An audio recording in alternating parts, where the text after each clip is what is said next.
Ikaw din ba? Pagod na? Ako, nakakaramdam din ng pagod.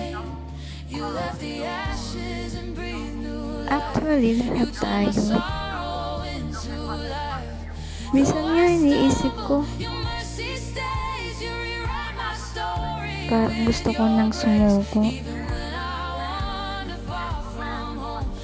Pero naisip ko din na hindi ako pwedeng sumuko. Dahil ang tagumpay ko ay tagumpay din namin lahat. Kaya wag kang susuko, ha?